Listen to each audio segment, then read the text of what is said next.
I called Profit First Professionals and I spoke to Ron Saharyan, Mike's partner in Profit First Professionals, and I said, Mike wrote my fucking book.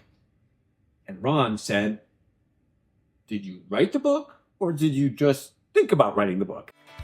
You're listening to the Profit First for Lawyers podcast, the official companion show to the book Profit First for Lawyers by RJon Robbins. Now, this podcast is for you if you want to bring home more profit while working less hours in the office, spending more time with your loved ones doing the things you actually want to do, and turning your office into a lean, mean, profit-breathing machine. So if you're tired of working for your law firm instead of your law firm working for you, stay tuned for some really practical insights that will get you the results you've always wanted.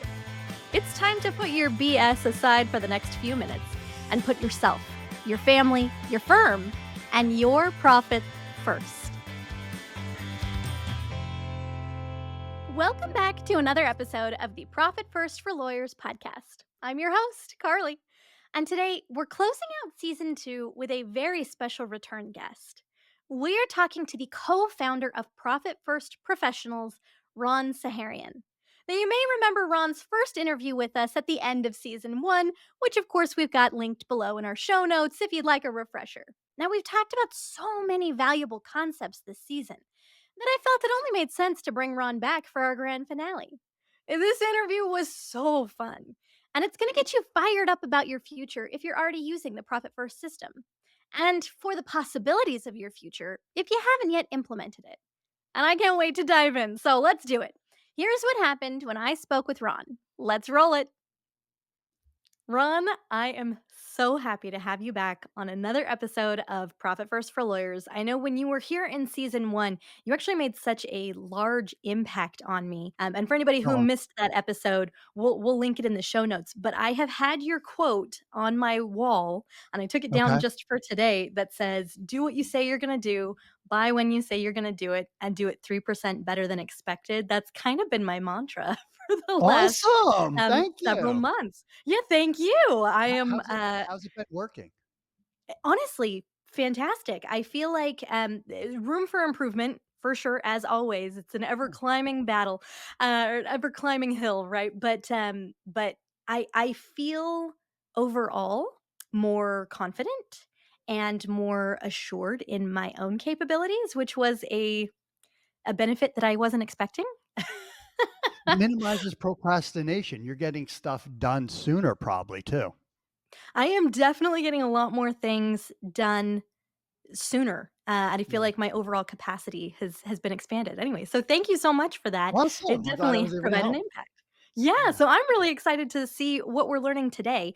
Just for those who might be joining us for season 2 but haven't seen that episode yet, do you want to go Mhm. ahead and give kind of your brief background? Who are you, and why Profit First? All right. So I'm Ron Saharyan, co-founder of Profit First Professionals, along with the author of Profit First, Mike Michalowicz. Profit First Professionals is the organization that we started to support the teachings in the book, Profit First. We are a global membership organization of accounting firms, bookkeeping firms, and financial coaching firms. And How to Manage a Small Law Firm has written the book, Profit First for Lawyers. So that's how the connection here is. So I'm responsible for ensuring that our global organization has the right staff, the tools, the knowledge to help deliver Profit First to our customers so that they can eradicate entrepreneurial poverty globally. Oh, I really like that tagline, eradicate entrepreneurial poverty globally. Oh, that's a good one, Ron. Um, Yeah. I was kind of laughing while you were speaking because I mentioned briefly last time that Arjon had kind of told me the story of how you guys met. And while I was going through some more of the old footage, I actually found Oh, a no. I found a video of him talking about it. It's a little explicit, but I wonder. Let's go ahead and play it. Do you mind? Yeah, go ahead. Go for it. Let's do it. Okay, let's roll the clip. I first discovered Profit First back in 2016 or 17. I read the book and I thought to myself, motherfucker, Mike Michalowicz wrote my book. Now, to his credit, he wrote the book, and I just thought about writing the book. So, who am I to complain? But I called Profit First Professionals, and I spoke to Ron Saharyan, Mike's partner in Profit First Professionals, and I said, Mike wrote my fucking book. And Ron said, did you write the book, or did you just think about writing the book? We were joking. And I said, yeah, I didn't write the book. I just thought about writing the book, which is a lot like a lot of struggling law firm owners. I remember that. It was great. It was funny.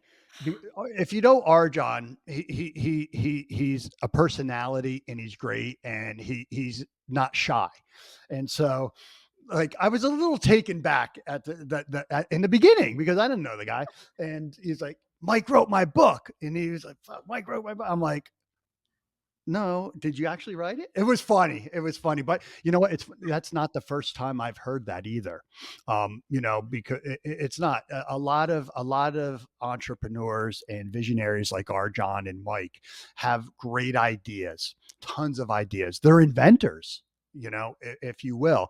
And so a lot of the entrepreneurs that when Profit First was hitting was saying, oh my gosh, I could have written that book. I should have written that book. I should have written that book. Right. Yeah. Oh, I kind of love that. Well, and I was laughing with our producer a little bit when I found this particular clip because I was like, "Oh my gosh." He was You know, pissed. He was kicking yeah. himself. He was pissed, he was kicking himself. But I was laughing too because I was like, when we invited you on, I was hoping that you were gonna share some, stories about the ways that using profit first and kind of the way that that changed your mind, how it helps people to dream bigger. And I was laughing a little bit because, this was some of the things that we were kicking around, my producer and I, about, oh, when Ron gets here, I wonder if he's going to talk about, when people say they're going to do something, but they haven't yet gone over that hump yet, right? Yeah. And how kind of that efficiency grows. Anyway, it just made me laugh because I was like, oh, here's an amazing example of Arjon kicking himself, and then of course, eventually we have Profit First for Lawyers, so it all got Yeah. around, right? It was a full circle. Yeah. And so yeah, no. So to piggyback on what we were starting with the beginning, do what you say you're going to do by when you say you're going to do it 3% better than expectations. Now the issue is procrastination is real. I get it. So how do we do what we say we're going to do by when we say we're going to do it? Right? How do we actually accomplish that? Well, what gets scheduled gets done. Okay. So if it is responding to somebody, well, make sure you schedule it. If it is doing a marketing plan, make sure you schedule it. If it is a sales call, make sure you schedule it. Now, another tip is, so do what you say you're going to do by when you say you're going to do it. The next umbrella underneath that is what gets scheduled gets done. Okay, so you declare it. By declaring things, by writing it down, there's a higher probability that you will actually do it. If you speak it or say it out loud, there's even a greater chance that you're going to do it. So a advice for anybody who's looking to raise rates, okay, start saying it out loud to yourself and to your staff. Hey, everybody, in October, we are raising our hourly rate to $1,000 an hour. Start saying it. Start getting it out there. Tomorrow or next month, we are raising our rates to $575. Start saying it. Start telling the staff that it's coming. You know why? Because when you declare it, you will do it because you don't want to be that boss that doesn't do what they say they're going to do. Okay. So now we have that, we schedule it. Now we still might not do it. So that's where accountability comes into play, right? Being a business owner, we're accountable to ourselves, but actually we're accountable to the staff that we're employee. We're accountable to our family, our kids, our wives. Okay. So what is the accountability that we're going to drop in there? Some people have great personal accountability. Some people need help. Some people need accountability when it's a pressure, when you're going to get your hand slapped if you don't do it. Others don't work that way. Others work with the reward system. Okay. So now, right? So you can implement accountability within your company very easily. Okay. And so one of the things that you can do is $100 challenge. Okay. Yeah, the $100 challenge. This is what you do. You have 12 checks. Okay. Write out $100 check to the political party that you do not like. Oh no. Address it, write it, stamp on it, everything. Have 12 of them. Okay. Give them to somebody give them to your admin, give them to somebody who you're saying you're going to do something to and actually knows whether or not you do it. So it might be an assistant. It might be, your key manager. It might be a key lawyer. It might be, a partner. Give those stacks to the envelope, and each time you as the business owner don't do what you say you're going to do by when you say you're going to do it, that accountability partner puts that $100 into the mailbox. Oh my gosh, that would work so Yeah. hard. Right? It's accountability. So as we're piggybacking on that, so there's layers to this stuff, right? So it's actually a system, right? The system is overarching. Then we have how do we do it? Then we have to have a check to make sure we do it. That's the accountability. That's a $100 challenge. Okay. Now, the next Jedi trick is to do the things that you don't want to do when your energy is the highest. Okay. Oh. So my energy is the highest in the morning. All right. Around 3 o'clock, I'm hitting a wall, having a cup of coffee, trying to get my energy back up. The morning, I'm like, I'm running around. I have too much energy. So I do the stuff I don't want to do in the morning. Okay. So now I get that shit out of the way. It's done. And I feel even better because I did it. Right. And so there you go, everybody. That's the system to doing what you say you're going to do by when you say you're going to do it. Have that mantra, write it. Then understand what gets scheduled gets done. Understand that you're a human and there's procrastination. Have to have accountability, whether it's a reward or a punishment. We talked about a punishment. A reward could be, hey, you get to watch TV. I don't know, whatever your thing is. Okay. Then we have that. Then we do it when our energy is the highest. That's how all that ties in. Oh, I really like that too because I used to feel so bad that I was one of those people in my own words, right? That was not motivated. I would always get my schoolwork done. I would always get my work done, but anything that was personally a goal of mine, going to the gym or learning a new instrument or anything that I wanted to do personally, um I could never figure out why I just wouldn't do it. I'd have these lofty goals. And finally, I realized, when I'm at school or when I'm at work, I really I like to do a good job.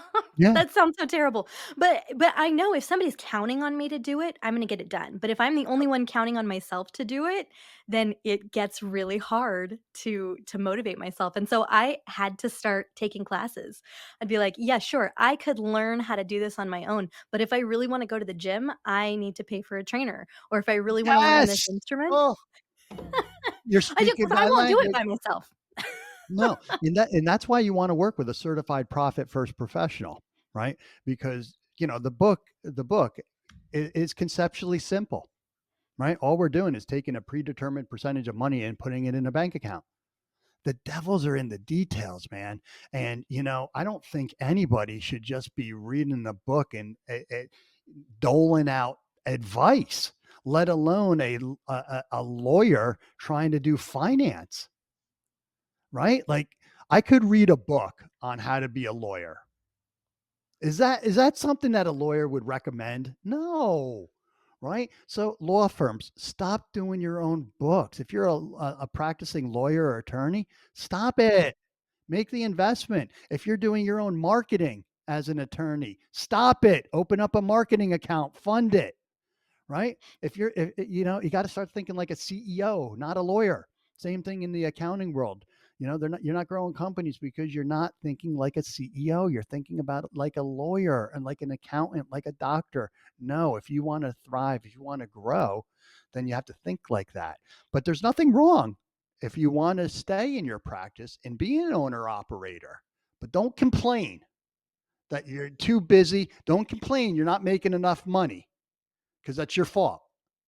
You can make the decision to become a CEO if you want. You made the decision to be a lawyer. You made the decision to pay all that money. You made the decision to start your own firm.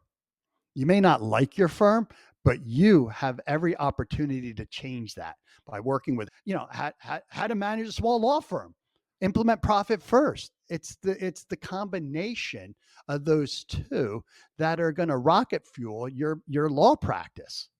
I mean, sorry, it doesn't get any easier than that. I really like that. And I think that's a good kind of pivot moment, Ron, because one of the things that I know, we've spoken a lot about this in the past on, how do you get started with profit first? How do you kind of get over those humps? And what I really wanted to know is because you've spoken with thousands of entrepreneurs who Mm, have implemented profit first accounting principles in their law firms. yeah. And so much of it, last time what you said and what I really loved about this is you described the profit first system as where dreams meet reality.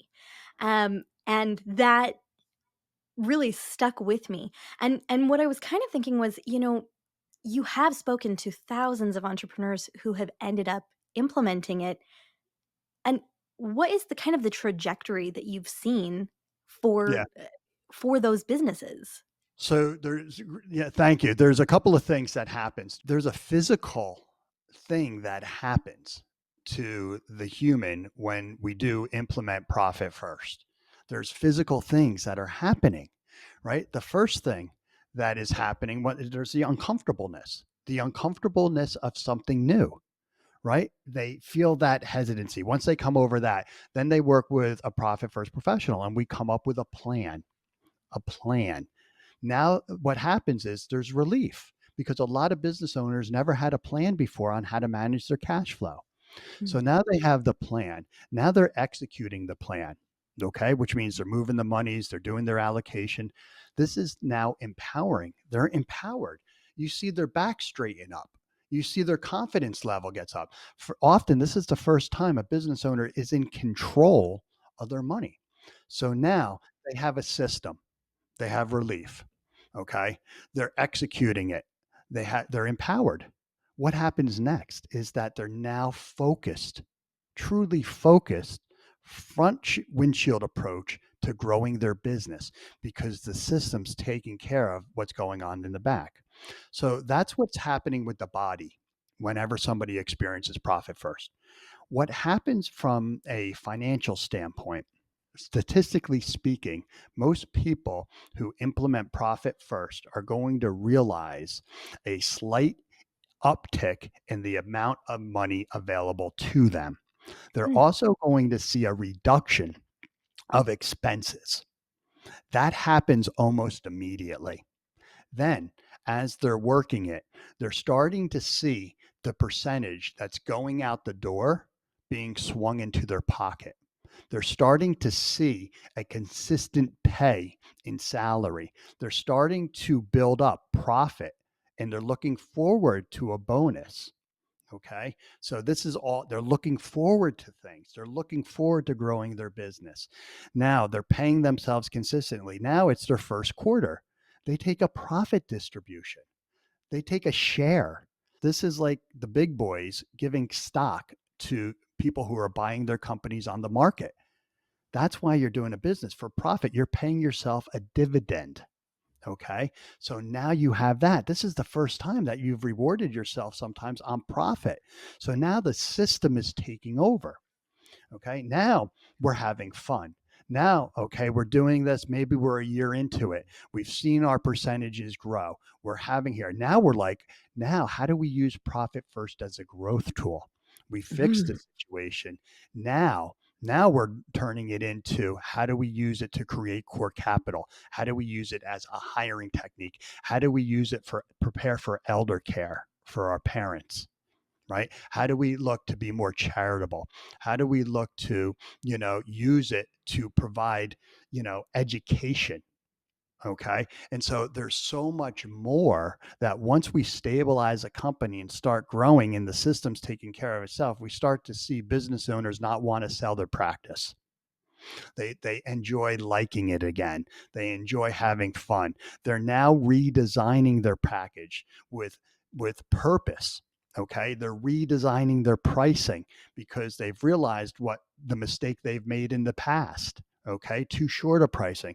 They now have the confidence, okay, to start adding benefits and start working on culture. Maybe they're offering half day Fridays all year now. Maybe we're able to add, 10% raises. Maybe we're able to go on a company retreat. Maybe we can do a book club, right? Maybe we can do birthday parties. Maybe we can do, more charity. We can sponsor a little league, right? And so now that's using profit first as a growth strategy. That's using profit first to achieve what you as the business owner wanted to achieve versus constantly doing the same thing, barely trying to keeping your head above water. It doesn't have to be that way, but you have to be strong enough and open enough and have the courage to realize that the owner are the ones that are making the mistake. You're the ones that aren't driving the business. It's not your staff. It's not the market. It's not your clients. It's you. You're responsible for the success or failure of your business. And Profit First is a great opportunity to help you redesign it in the vision that you always wanted by simply opening up bank accounts and addressing them for a specific purpose. So, that's kind of what happens. The body feels it, okay, first because it's uncomfortable. Your mental synapses are refiring because you're like, profit, small plates, what's going on here, right? It's uncomfortable because you're worried because your OPEX is going down to almost zero, and that's never happened before, and you're worried and you're scared, and it might not work, right?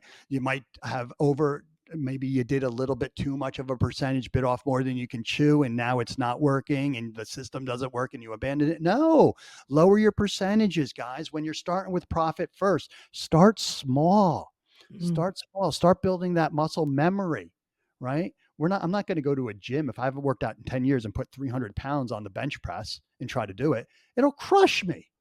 Same thing with profit first. If you've never been profitable, if you've never been paying yourself consistently, if you've been pulling the wool over your eyes and saying you've been profitable, but you don't have consistent pay, you can't predict your profit, your bonuses and stuff, then you're pulling your wool over your eyes. You can systematize all of this stuff and grow and enjoy it and have fun. And really, the job of a CEO, in my opinion, is to create jobs, is to help people achieve what they want to achieve, right?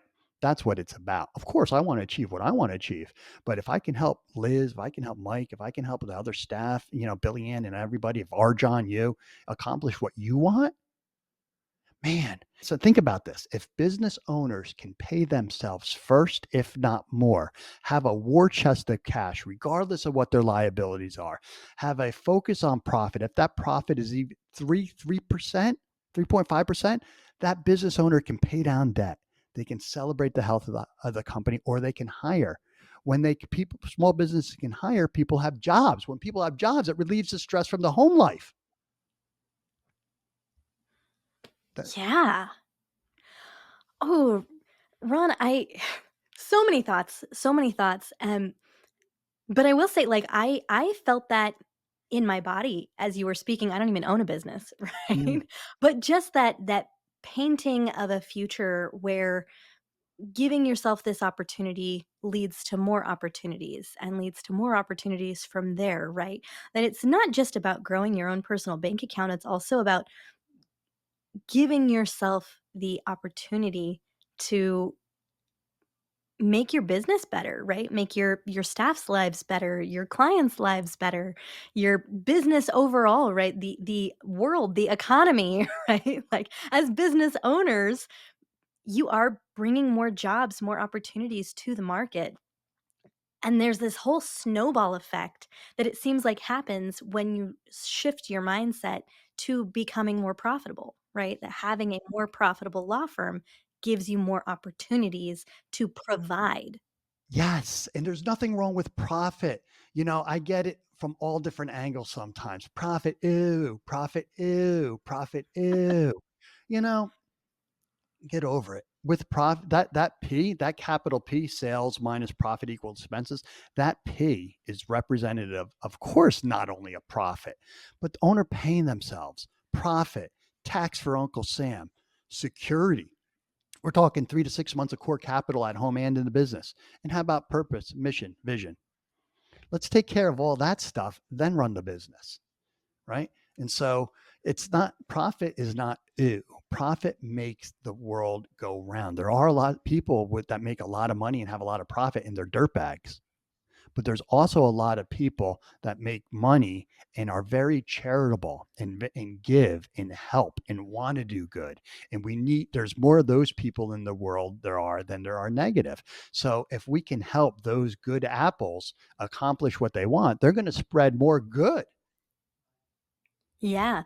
I think who was it? We spoke with Evelyn earlier this year, and she said that one of the things that RJon told her, call I think it was Evelyn, I'm gonna have to check. But one of the things that he told her was that having money doesn't change who you are. It reveals who you are, right? At your Amplifies who core. you are. I heard that too. Yeah, and Mm. it's not it doesn't have anything to do with change. The profit itself is not evil. If you are not an evil person, you will not be an evil wealthy person any more than you are an evil poor person. Right. Oh, I really like that. No, Ron, for those who might be thinking, well, this sounds great, but it also kind of sounds like a pipe dream, right? Yeah. What is the percentage of entrepreneurs that put this accounting system into place that see these kind of results? Yeah. So let's see, at last count, and this is a rough estimate, there's over 1 million businesses that have implemented profit first. Wow, good for Everything. you. Yeah, yeah, yeah. So startups are using it to bust the doctrine of sacrifice, right? You can be profitable as a startup. Every single business that Mike and I have started starts with profit first. So no one's going to tell me it doesn't work for startups because it works for startups. I live the life. I see it. I do it. I know it does, right? And so everything is over a million companies. Everything from startups. I know of $100 million company in Jersey that's doing it. The $50 million law firm. The $25 million biotech company. Every single accountant and bookkeeper that is a member of Profit First Professionals globally, whether they're a $28 million firm or a $250,000 firm, are running profit first in their business. They are walking the talk. I also know of two 100-year-old businesses that are running it, a plumbing company and an accounting firm. They're using it for generational turnovers to succeed, right? And so, um, yeah, it's even growing more and more and more with the help of Relay, one of our banking partners for Profit First. And they just made it really, really easy. Yeah, it's going to take some heavy lifting in the beginning to change bank accounts to open it up, but it's so much worth it, right? Is it going to be easy? No. But is it going to be worth it? Absolutely. And so if you're looking for the quick fix, if you're looking for to get rich quick early, this ain't your program. It's never going to work for you. If you're looking to hide money, if you're not looking to be profitable, if you're looking to cheat things, this ain't going to work for you either, right? And so this is for those that actually want to run well-oiled machines, that want to be profitable, want to pay themselves, want to design a business for more than just a paycheck. Yeah, this is for people who have entrepreneurial maturity, as Harjan Yeah. likes to say.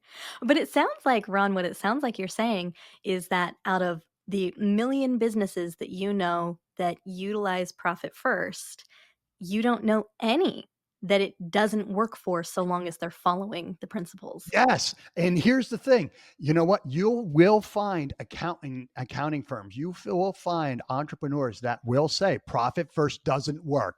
It doesn't work. And you know what? When it's done wrong, it doesn't work, right? Yeah, I mean, duh. Anytime you try to do anything financial and you're guessing, it's not going to work. That's why our members have to go to 3 to 6 months of certification training. They have to pass it. They have to run it. They have to take exams because it's conceptually simple, but the devils are in the details, people. And Mhm. so, will profit first mess up your business? Yes, if you do it wrong, right? I mean, we're an S Corp. We've got 25 bank accounts at 5 different institutions. We're a global company. We have multiple lines of revenue. The reconciliation takes under 8 minutes. My financial clarity is second to none. Yeah. And so, I mean, anybody who tells me it doesn't work is living their own lie. If you truly believe it will not work, then you know what? You are right. It's not going to work from you. And here's the thing, I'm not here to put lipstick on a pig because all I'm going to do is frustrate the pig and piss myself off. So, you know what? If you don't think it'll work for you, don't do it. Don't do it.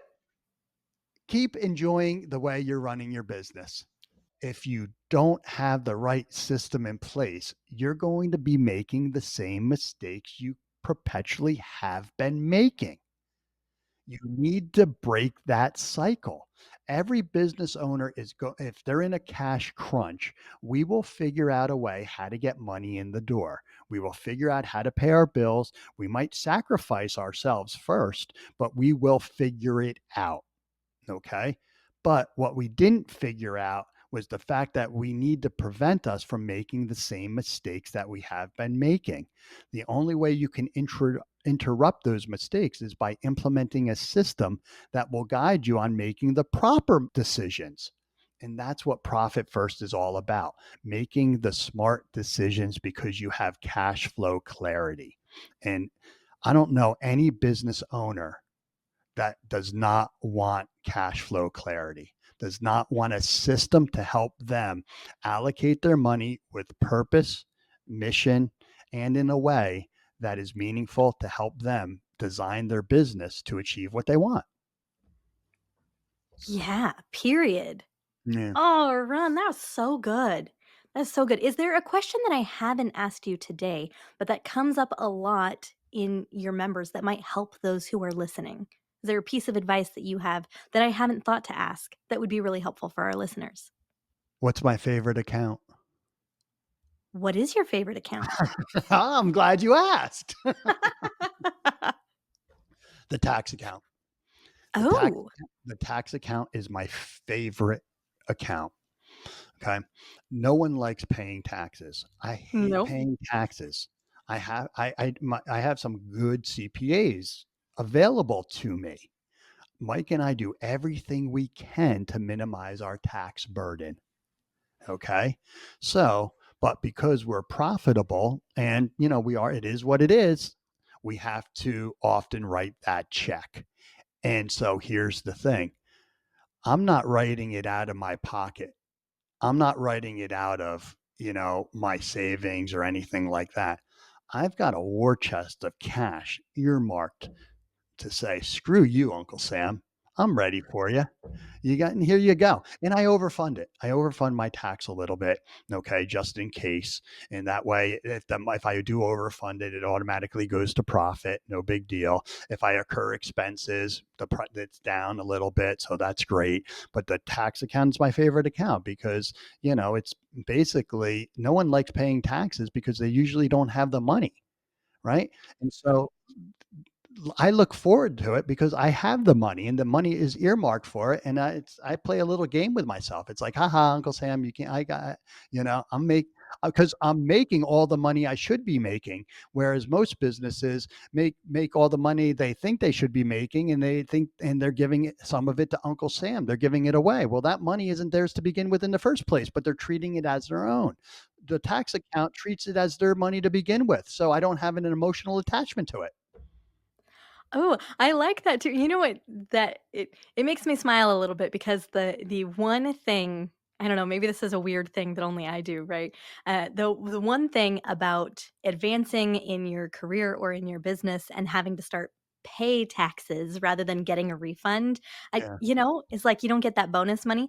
But you do. You've figured out the system. You've cracked the code, so you still get a That's tax the problem, refund. Carly. That's the problem. People are looking at their tax refund as income. They're looking at it as a Mhm. bonus, and they're living their lives that way. That's living the life of scarcity versus trying to grow and grow and grow to make more money versus get money back from the government so you have money. It's the wrong mindset. Ah, I'm glad that you pointed that out because I'm gonna have to do some deep digging on that myself, right? Sorry. Oops. Something I always think of, right? No, hey, I appreciate it. That's one of the things that I love working for RJon is often he will point out to me that is a mindset issue, and I'll have to be like, "Oh, you know Well, what? You're look, so there's right." there's a famous movie. There's a famous movie out there that talks about this trap where, a household, was living for their Christmas bonus only for it not to come, Mm, right? And then what it's called Christmas Vacation, Chevy Chase, right? ugh, We've all my seen dad's it. favorite.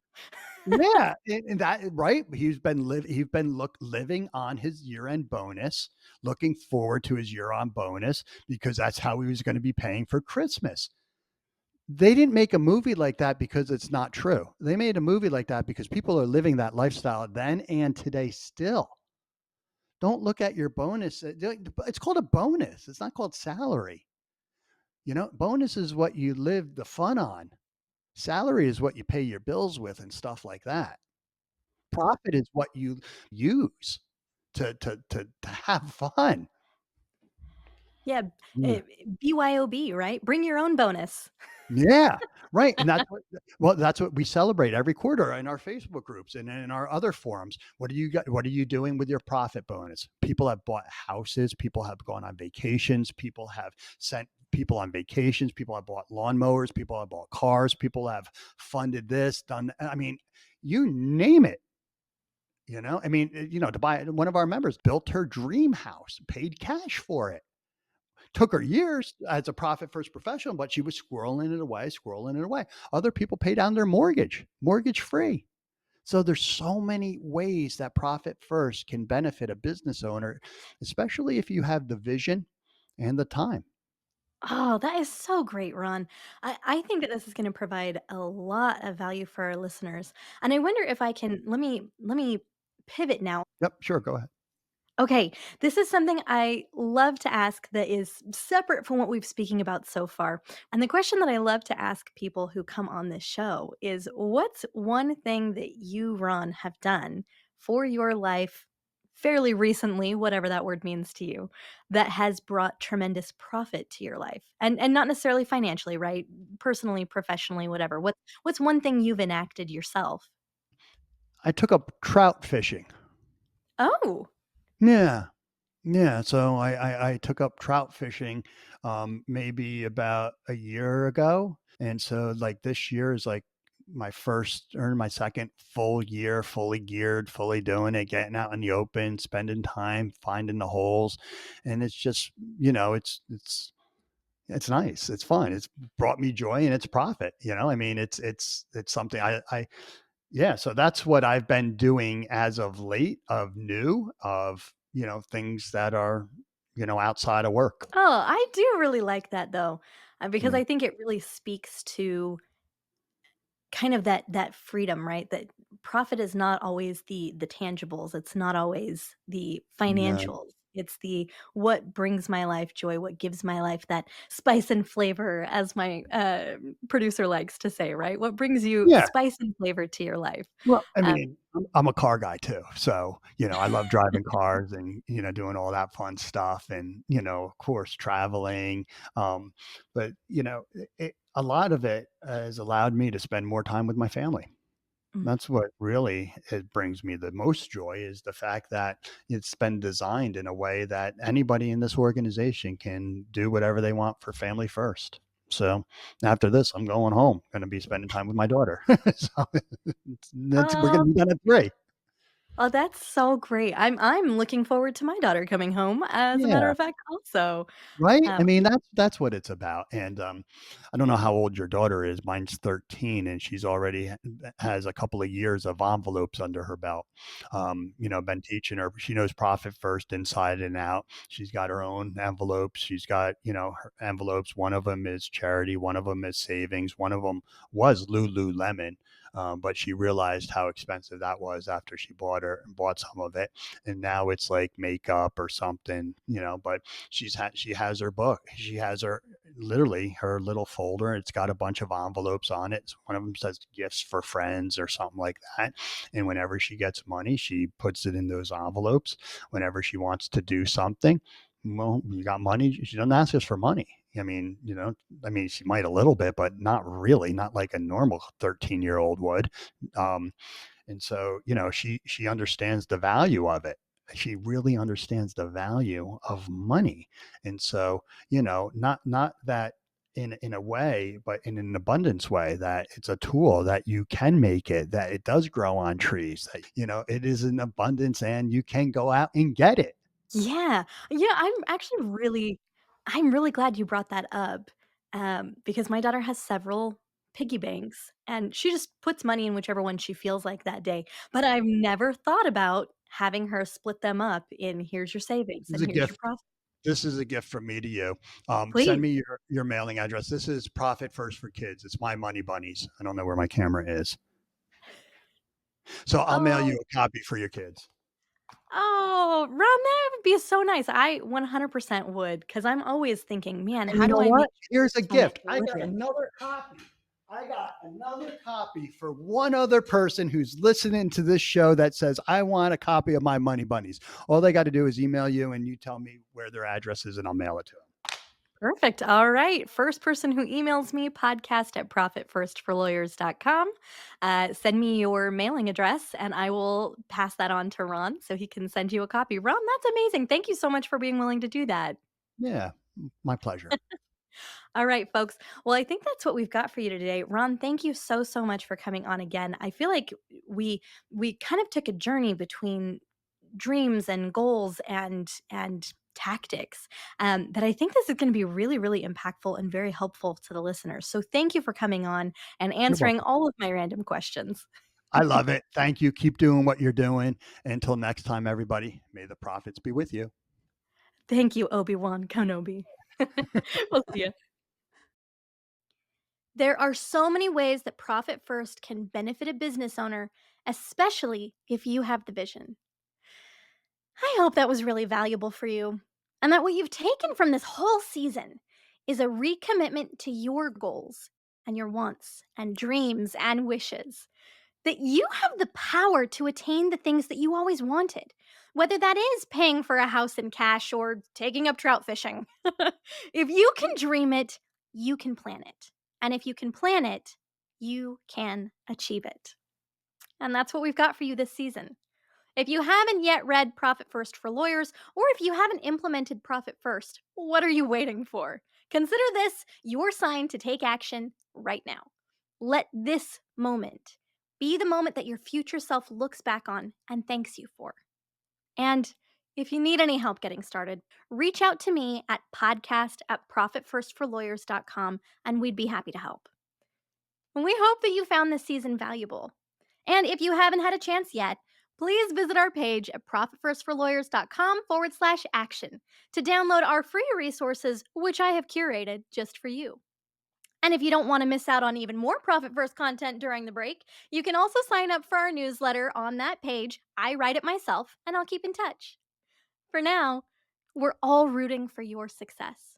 And this has been Profit First for Lawyers, signing off until next time. We'll see you there. Thank you for joining us on another episode of Profit First for Lawyers. If you're enjoying what you're hearing, tell a friend. And visit profitfirstforlawyers.com/action to download the resources that are going to help you put these concepts to work for your law firm.